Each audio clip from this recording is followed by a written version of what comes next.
ये कहानी north India के एक पुराने कस्बे की है, जहाँ एक बंगला हुआ करता था जिसे लोग बंगला रंबा चौधरी के नाम से जानते थे। यह सालों पहले एक तवाइफ अपने प्रेमी का इंतजार करते करते हमेशा के लिए इस बंगले में रह गई और फिर उसकी मिस्टीरियस तरीके से डेथ हो गई। तब से उस बंगले के आसपास किसी के भी रुकने की हिम्मत नहीं होती।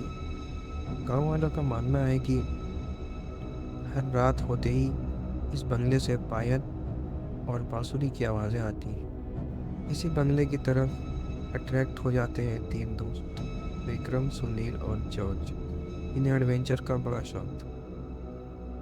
तीन दोस्त कभी मजाक, कभी बहादुरी और कभी शर्त लगाकर एक रात बंगला नंबर 17 वीरान दरवाजे तक पहुंच जाते। रात का समय था। तेज हवा, दूर कुत्तों के भौंकने और पुरानी घड़ी के घंटे उस डर को और गहरा कर देते। बाहर के बंगले का दरवाजा टेढ़ा मेढ़ा सा दिखता है, जैसे कई दशक से किसी ने खोला ना हो। दरवाजा चरमराहट से खुलता है और तीनों के सामने सीले में फूटे शीशे, उलझे जाले और बदबूदार हवा का सैलाब आ जाता है। अंदर पहुंचते ही विक्रम को अजीब सी सर्दी महसूस होती है और जॉन उसके डर को हंसी में उड़ाते हुए मस्ती करता है।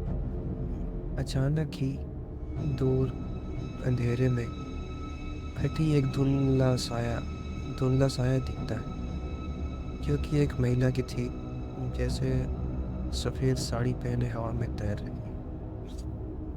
फिर एक पुराने कमरे में जाते हैं, जहाँ दीवारों पर पुरानी तस्वीरें हों और जमीन पर टूटी बांसुरी और चांदी की पायल जग खा गई। तभी एक कराहती औरत की आवाज़, मुझे छोड़ दो, गूंजती है, जिसे जिससे उनका खून जम जाता है। सुनील डर के मारे कमरे में से निकलना चाहता है, मगर दरवाजा अपने आप बंद हो जाता है। अंदर की धुंधली रोशनी में तवाइफ की आत्मा उन्हें दिखती है, लंबे खुले बाल, आंखों में गहरा दर्द। वह बताती है कि कैसे प्रेम, विश्वासघात और मौत ने उसकी आत्मा को हमेशा के लिए उस घर में बांध दी। बंगले में तीनों दोस्त दीवारों पे अनजानी परछाइयों और दर्द से चीखते चेहरों को देखने लगते हैं। डर की वजह से विक्रम बेहोश हो जाता है। सुनील दीवार से टकराता है और जॉन पायल की झनकार सुनकर पूरी तरह डर से भाग।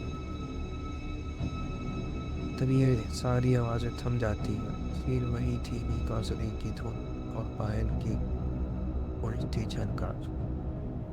जिस तरह सुबह की पहली किरण के साथ दरवाजा अपने आप खुल जाता, लेकिन उनकी आंखों में वो डर, छुपी हुई आवाज़ें और गोतिया तवाइफ की छवि हमेशा के लिए बस जाती। उस रात के बाद तीनों दोस्त कभी जैसे पहले थे नहीं रहे।